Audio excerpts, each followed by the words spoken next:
అరికాలు విదిలించి మహాసముద్రాన్ని లంఘించినవాడు.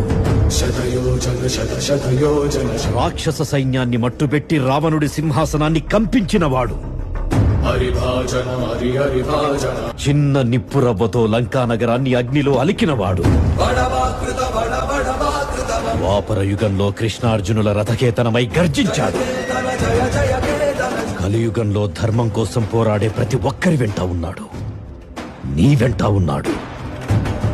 ధర్మ నిర్వహణ కోరిన దర్పకూడ దుర్జయ సమమౌలని చాటిన నాటి పురాణ ప్రబోధంగలు చరతులుగా.